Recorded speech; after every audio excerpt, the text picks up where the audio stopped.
3 belts on the line.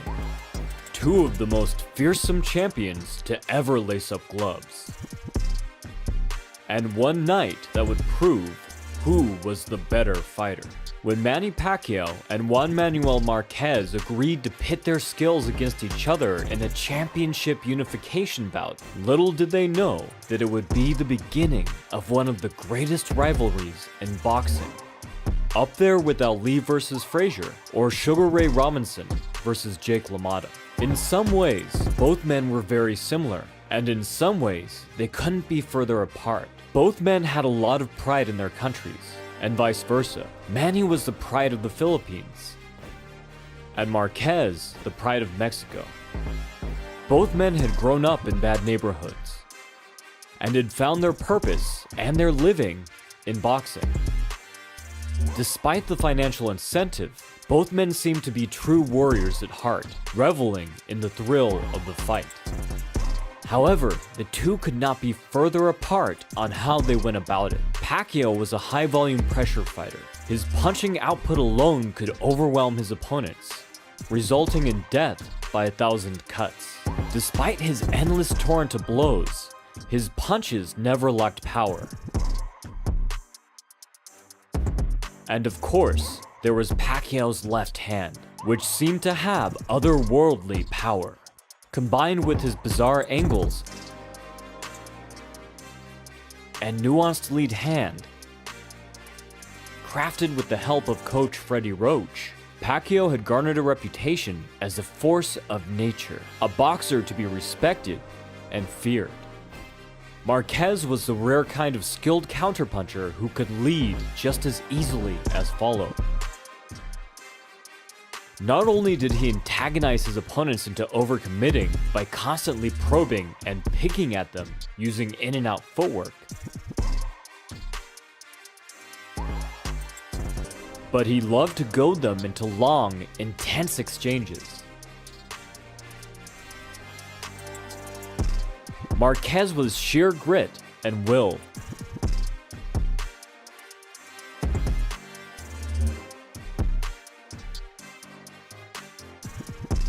The kind of boxer who preferred to put himself and his opponent into dangerous situations.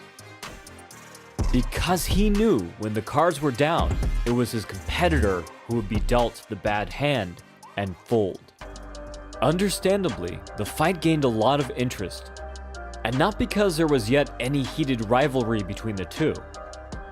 If anything, fans were complaining at the lack of trash talk and the downright respectful, immaculate conduct of each fighter.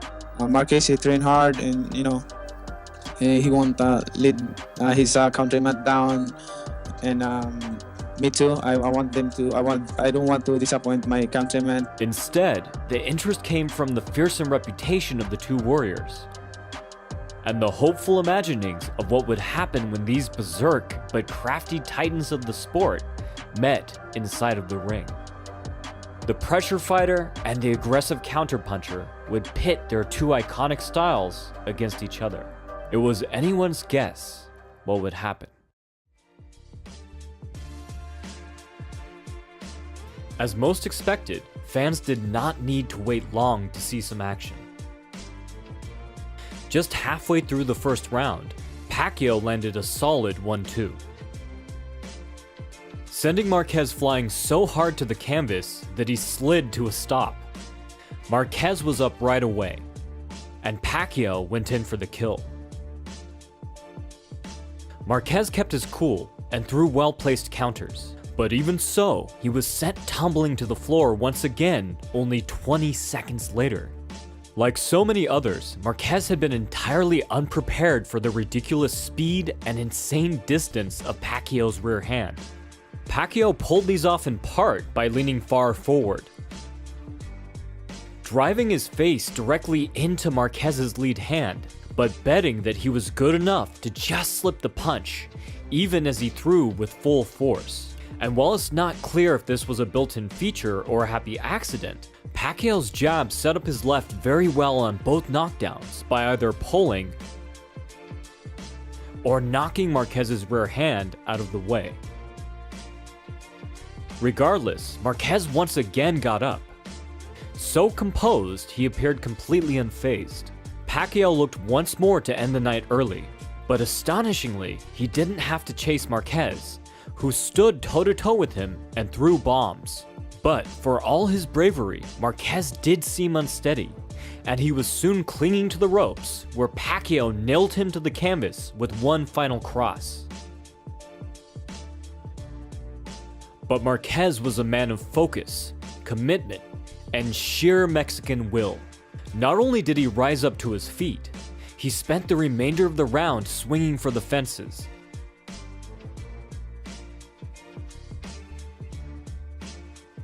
He even landed some well-placed counters before the bell sounded the end of the round.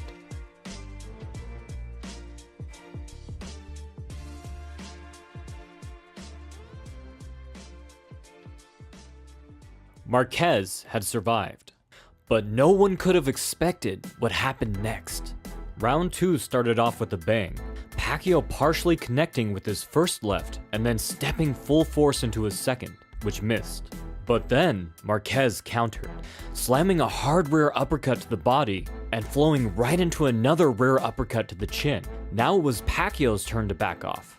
Manny's tendency to crouch at close range made it relatively easy for a skilled counterpuncher like Marquez to find his mark.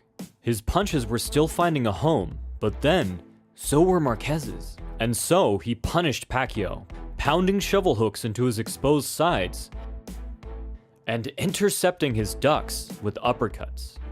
Despite this, Pacman's cross was still landing with enough consistency and power to make it hard for anyone to give the round to Marquez. The Mexican's parries were landing him counters when he timed them right. However, he was rarely able to get that timing as perfect as it needed to be. But all of that changed in the third, when Marquez stopped planting down and instead circled away every time Pacquiao tried to close the distance. This gave him the space and angle he needed for his parry to work.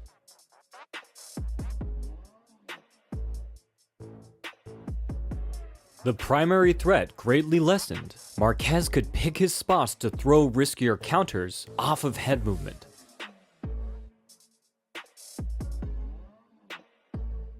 Rather than the swift conclusion to the first round's battle that Pacquiao had been looking for, it seemed that this was only the beginning of a much greater war.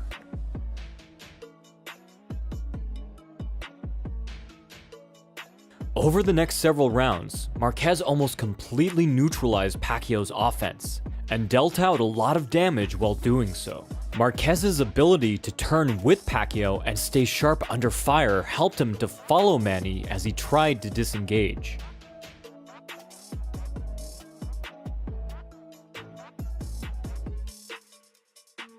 He would even shift into southpaw to catch him when he tried to exit the exchange. And while Juan was busy degrading Pacquiao's angular movement with brutal body shots,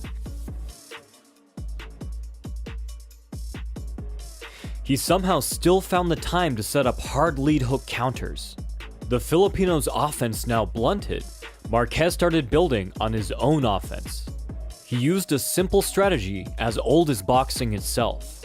He would alternate between throwing rear body hooks and rear head hooks, making it difficult for Pacquiao to discern where Marquez's looping haymakers were going. In the sixth, a head hook rocked Pacquiao, who retreated to the ropes. As unlikely as it was, Marquez was evening out the scorecard, erasing Pacquiao's first 3-round knockdowns.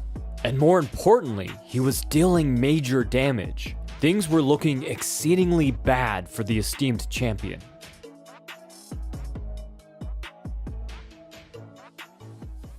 But in round 7, the fight took another unexpected turn. Roach advised Pacquiao to double jab before throwing his rear hand.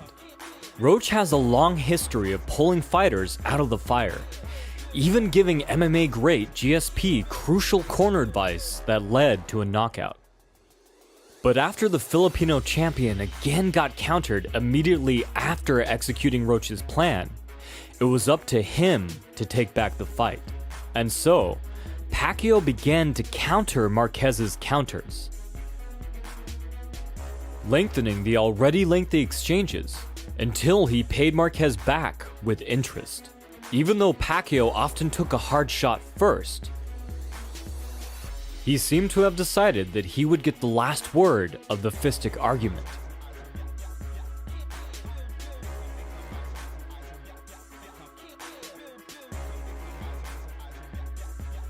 For the first time in several rounds, Marquez was no longer in total control of the fight.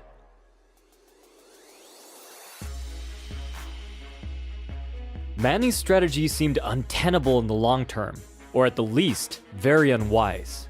But there was a method to Pacquiao's madness. He had never actually given up on defense. He had just fought on anyways if it failed. And over the next few rounds, he got much better at anticipating and timing Marquez's counters, meaning that he could execute the same strategy from the 7th while taking much less damage.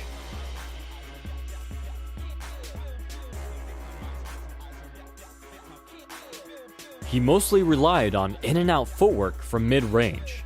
He would attack from a reasonable distance, evade Marquez's counter, and then, if possible, step back in again.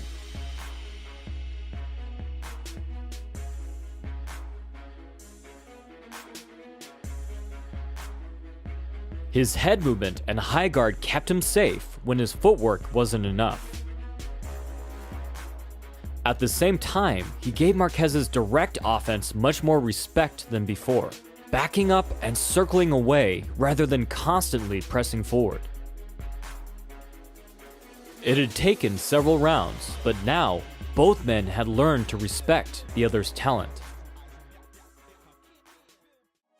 During the breaks, Marquez's coach warned him to keep his hands up, then begged him not to lose any more rounds. Going into the 10th, it was once again Marquez's turn to take back the fight. Marquez put in the work in the next round, following Pacquiao when he tried to angle out of exchanges and throwing endless combinations. For all that, Pacquiao proved to have surprisingly great defensive head movement. And the round was hard to call. So too was the next round, although Marquez seemed to be getting the better of Pacquiao more often. The pressure fighter's reduced work rate leaving him open to counters.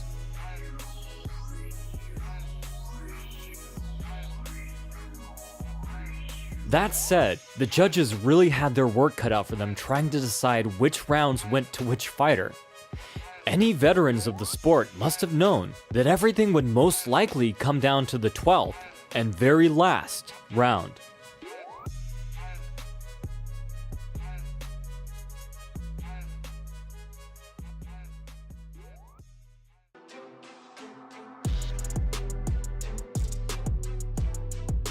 Both men fought hard, and both men landed.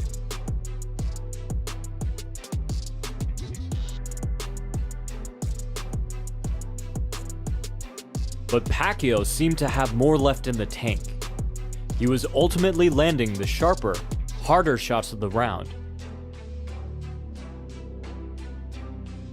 But Marquez was always dangerous. The seconds counted down. Both men still looking for a knockout. 30 seconds.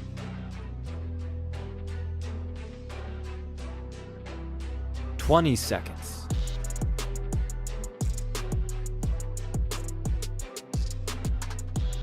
10 seconds.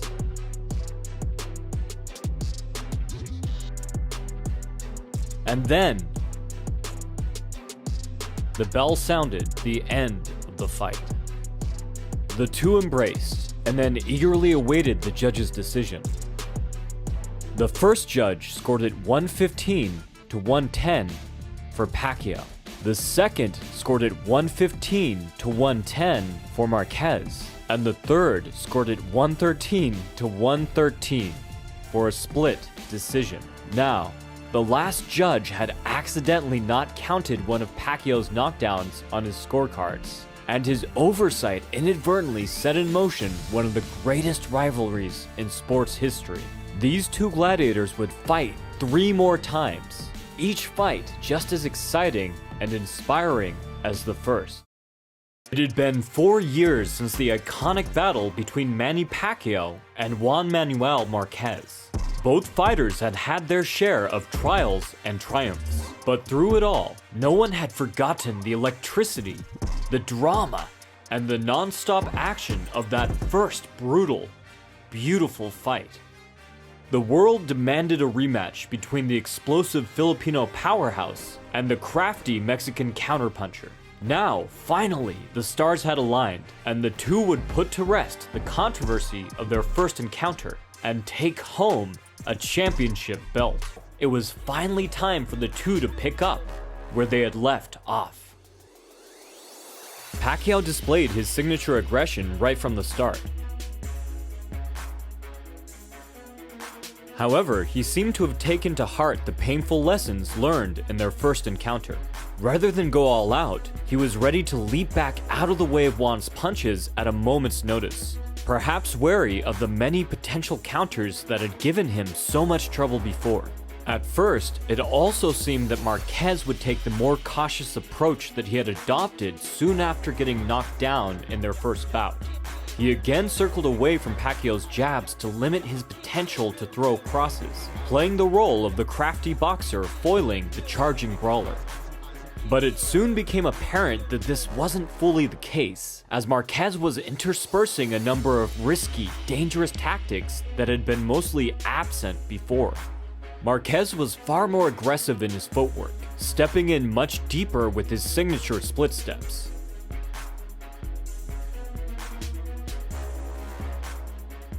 He even chained right into small shuffles to close the gap even further. He caught Pacquiao with a tremendous right using this tactic, the most impactful punch of the round. Marquez was also not shy about fighting for position, even if it meant stepping on Pacquiao's toes. And he seemed equally confident in fighting for position with upper body movement. He leaned in close to block Manny's head movement and set up new angles for his own punches.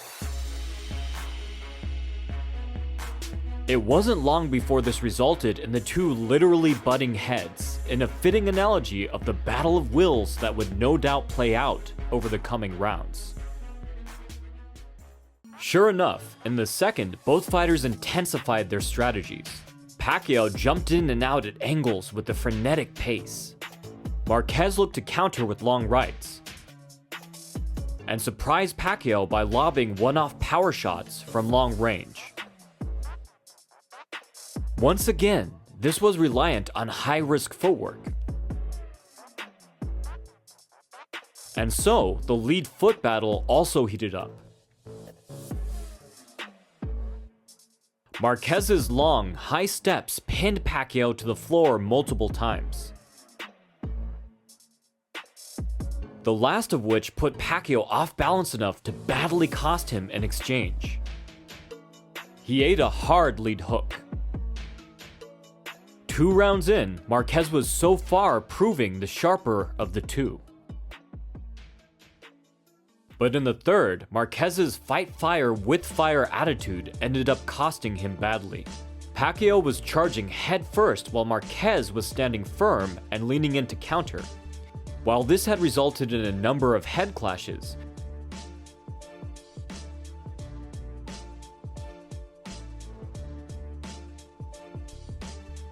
Marquez's counters were doing major damage.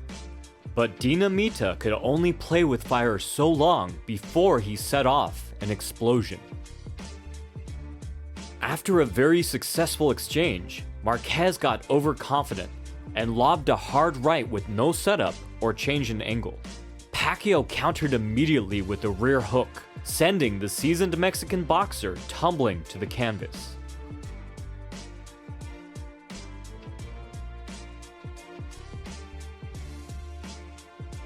Marquez was up right away, but then almost went down again just before the bell. He had been dealt a stark reminder of what it meant to take a clean shot from one of the most explosive fighters to ever enter the ring. Things could be going very well against Manny Pacquiao, right up until the point where they weren't. The ferocious Filipino capitalized on his knockdown over the next round, dominating Marquez.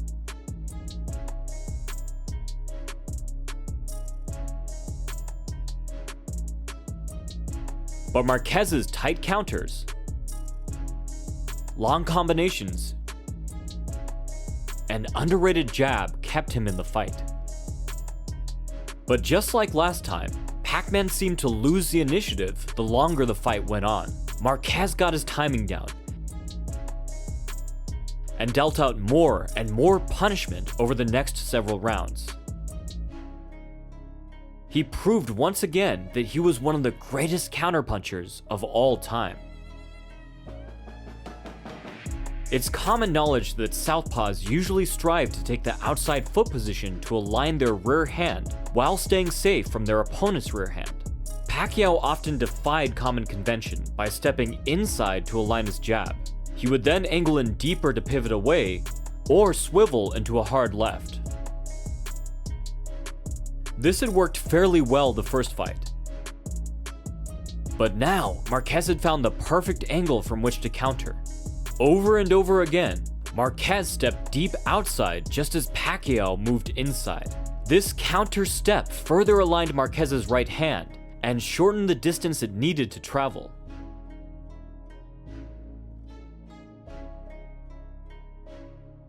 Pacquiao was finding himself caught flush in a position where he would normally expect to be safely closed off from those same punches. Marquez was one of the few fighters to ever capitalize on the fact that Pacquiao would put himself in inferior positions on purpose, which is a pretty big testament to the skill of both fighters. However, in the 7th, Marquez ended up on the bad side of yet another unintentional headbutt. A small cut opened over his right eye. Pacquiao immediately tried to capitalize, but Marquez's vision was not impaired, and the biggest impact of the cut was felt by the fans. They got to watch some incredible action as Pacquiao battled Marquez until the end of the round.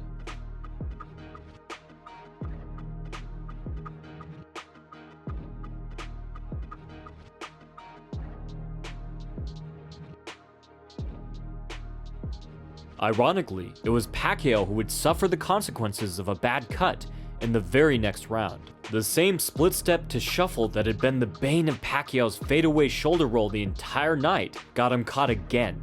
But this time, the punch connected so solidly that Pacquiao's eyelid was badly damaged. He could barely see, and Marquez was able to bully him through the remainder of the 8th.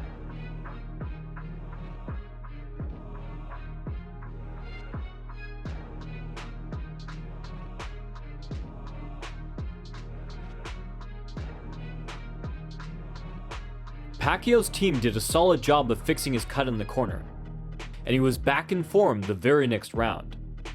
And then, the tables turned once more. Pacquiao landed a beautiful double jab hook, Marquez mistiming his rear hand catch. And then, once again with the same just a few moments later. Now the small cut that had opened 2 rounds before was no longer a small cut. It was a large problem, and the ref had to take Marquez to the corner to have him checked by a doctor. The fight continued, and Marquez's corner also did a fantastic job closing up the cut after the round. However, there was only so much that they could do with such a deep wound. Marquez's troubles continued in the 10th. Right away, Pacquiao wobbled Marquez with a beautiful counter. Marquez had been throwing a hard lead hook over the last several rounds. And Pacman was too smart of a boxer not to eventually take advantage of such a blatant punch. He ducked outside and crossed over a beautiful intercepting overhand. Still, Marquez's iron chin kept him standing. This was only the beginning of the round, and the two were competitive for the remainder of the 10th. He's got to try to end it here too. Well, can turn on a dime when Manny gets going. Marquez still a little wobbly. My goodness, two countries, two fighters representing their respective nations. This is what boxing's all about. The fight was still very much up for grabs in the 11th. Manny changed tactics somewhat and displayed some more defensive skills.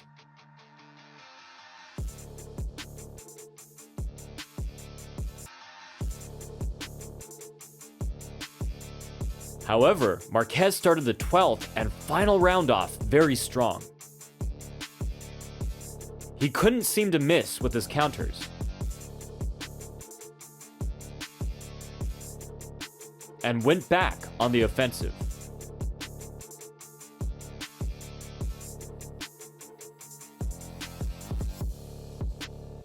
But nothing spurs Pacquiao into action like a real fight, and he ramped up the intensity even further.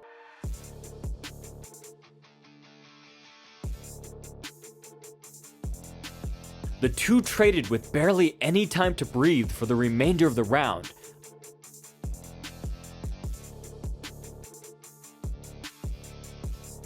Until the bell announced the end of yet another classic bout. It had been an exhibition of equal skill and grit that had been even more thrilling than their first encounter. Whoever had won on the cards, it was now clear that these two warriors had been made to face each other. After all was said and done, the judges gave a split decision win to Manny Pacquiao, who had now held belts in 4 weight classes. But if anything, this fight was more controversial than the last, and the two were fated to meet again. By 2012, the first 3 epic battles between Pacquiao and Marquez had become so legendary that audiences demanded a 4th. And so, the ferocious Filipino was set to face off against the macho Mexican one last time. The fight would crescendo with one of the most insane knockouts in boxing to cap off one of the greatest rivalries in sports history. Leading up to what would be this last, final encounter, Pacquiao was ahead by 2 fights on paper. But many fans and pundits were skeptical, and even the two champions were not satisfied that they had proved themselves the better man. All 3 scorecards had been marred by controversy, so it was still an open question on who actually reigned supreme. This time, they both agreed to leave it out of the hands of the judges. Each determined that only one man would end the fight on their feet, making public a kind of warriors' pact to settle the matter for good. To understand what happened, we have to go back to their very first encounter. The fight that had set the blueprint, cementing the weapons and tactics that would persist throughout the next 3. The rivalry began with a bang. Pacquiao sending Marquez to the canvas 3 times in the first round. The wild pressure fighter had shocked Marquez with how quickly he could cover distance. Pacquiao unpinned his rear foot to dart into his left, leaning and lunging in deep to crash through Marquez's defenses. But Marquez wasn't the type to let a mere 3 knockdowns in the first round make him gun-shy. He got back into the fight with brilliant counterpunching. When Manny dove in head first, Marquez would meet him with compact uppercuts and looping body shots, targeting Pacman's exposed sides.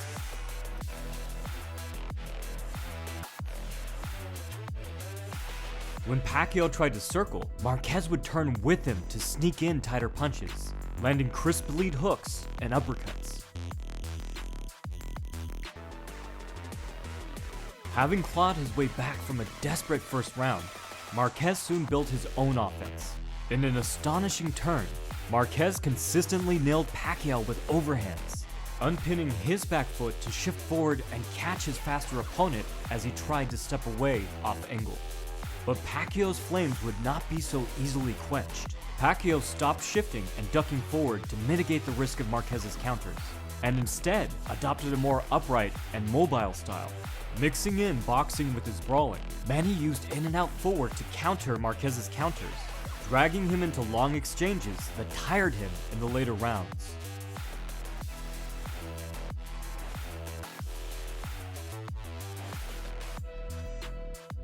In the end, the fight was scored a split decision draw, with the fans and the fighters themselves wanting a resolution. It was only a matter of time before the ceasefire was broken and the war would continue. The two only grew in skill over the next 8 years. The back and forth between the role of aggressor and aggressive defender would continue to shift throughout the next 2 bouts. As Jim Lampley put it, Pacman is by nature an attacker, but he's also a great counterpuncher. And Marquez is by nature a counterpuncher, but he's also a great attacker. So, like two nations in an arms race, the Filipino and the Mexican kept improving their attacks and counterpunching, adjusting fight by fight, round by round, over the next 2 bouts. Manny started to vary his foot positioning when he launched his offense, alternating between his unusual inside foot position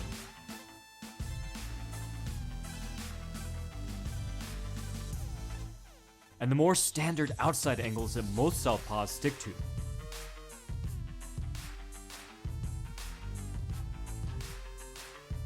This variety made exchanges more dynamic and unpredictable, meaning Marquez could never be quite sure which counters to use. Soon, Marquez became much more aggressive with his positioning, stomping forward to deny Pacquiao his preferred foot angles, and plunging forward to deny him his favorite head positions. Like 2 muscle cars trying to merge into the same lane at full speed, the two would crash into each other repeatedly, resulting in accidental headbutts and purposeful foot stomps that drove Pacquiao out of position. As far as Marquez went, he had dialed in the footwork for his overhand, meaning he didn't need to shift forward to connect. He also enhanced the effectiveness of his right by setting it up with his left, utilizing lead head and body hooks to move Pacquiao inside, directly into his rear hand. But then, Pacquiao learned to weave under and counter Marquez's hooks. And he came to rely more on his high guard to block Marquez's overhands when angling inside, closing the gap Marquez had gotten away with exploiting so persistently.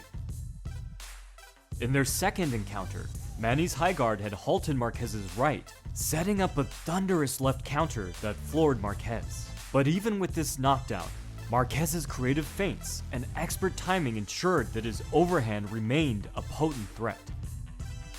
Though the story of each fight played out on different battlefields, the war hinged on these same consistent tactics. And this would hold true as the bell kicked off the 4th and final bout between these two era-defining greats. Let's get ready to rumble! The crowd roared at the opening bell. It was immediately clear that both men would take nothing less than a knockout. With that one goal in mind, each was willing to court disaster on their way to victory. Familiar themes from the previous fights were immediately apparent, but now they came with a sense of desperate urgency. With his new physical trainer, and if he throughout this fight, speed, he's a natural counter puncher, and that's what he does best. So if Manny comes at him, coming full circle, Pacquiao was again lunging in deep to clip Marquez with his left, but this time his experience let him be much more defensively sound. Instead of lifting his rear foot as he shot out his straight left, he remained grounded and balanced, maintaining the full range of footwork and head movement. He now deftly avoided most of the uppercuts and body hooks that had troubled him so much in the previous fight. And again, throughout the second round, Pacman dominated. He carved through distance and weaved away from danger, cracking Marquez with stiff straights, uppercuts, and hooks, seemingly at will. Left hand down the middle, the way you fight the right-handed guy. There was the left hook and then back upstairs. Another good left hand by Manny getting through. So far, Marquez really hasn't done much by Manny Pacquiao. and one of those left hands, you know, in the first and second fight were the ones that sent him to the canvas. It's out of the way when this guy assaults him. Gets up first again, and first again does Manny Pacquiao. The bell ends round 2. He carried this momentum into the third, and it seemed it would be nothing but smooth sailing for the Filipino firecracker. But then, out of nowhere, Marquez again showed that he was one of the greatest Mexican boxers of all time. Willing to risk it all, he took a massive step to the outside. He glared at Manny's midsection, selling his intent to unleash to the body, and Pacquiao believed him, lowering his guard at the very last moment to shield his ribs. But this was all misdirection. Marquez's explosive right soared higher, arcing over Manny's guard and slamming the champion to the canvas. Pacquiao got back to his feet in an instant, pissed off and ready to rumble. But he was smart about it, giving himself time to clear the cobwebs and maintaining a strong defense until it was time to let loose. He literally dropped. It was a big right hand by Marquez. But what he hasn't done in the last few fights. Finally, with 15 seconds remaining, they went to war, slinging extended combinations, each punch with the potential to end the night right then and there. The crowd roared, up on their feet as the bell ended round 3. Even the referee had to nod in approval. Pacquiao worked his way back in the 4th, relying on his right hook and left uppercut to quell Marquez's aggression, bounding in with left straights when the time was right. But in the final moments of the round, Marquez's patience wore thin. As Pacquiao tried to sail away from one last exchange, Marquez doggedly pursued him to the ropes, leaping forward to connect with the rattling right hook to Pacquiao's temple. As Manny tried to dart away inside, Marquez again hit home with the gut-wrenching right to the body. But Marquez's reckless bravado was a double-edged sword, and he wasn't the only one taking more chances. In the 5th, Pacquiao's darting, lunging lefts continued to deal damage, and the technique only enhanced one of his favorite counters. He slipped Juan's jab to drive in a tight left straight that sent him to the canvas. This same counter had nearly finished the fight for Pacquiao in their second encounter. Came from behind him right into it. Look at that. I've never saved that one. That's a new one. And now, if Marquez wasn't careful, it would become the turning point in their final meeting. Still, Marquez's gloves had just touched the canvas, and he seemed ready to go right away. Manny didn't believe it and rushed in to finish the job. But Marquez deftly slipped outside of Pacquiao's hook and whipped a thunderous, tight overhand into his chin, catching Manny with the same counter that had just lost him the round. The impact pushed Pacquiao back, but only long enough for him to bang his gloves together before diving back into the fray. Both leapt into battle, each tirelessly throwing, defending, and countering. Manny darted in and out, mixing in deft lateral movement, but Marquez pursued, turning and matching Pacquiao head-on to find his targets. Then, with under a minute remaining, Manny threw his left, then risked shifting forward to land a tremendous right. Marquez was hurt. His legs turned to stilts. Pacquiao chased his prey, a shark smelling blood in the water. He threw with more intensity than he ever had before, but Marquez stood his ground. Unwilling to fade away, he matched fire with fire. The two recklessly lobbing furious punches at each other with abandon until the bell.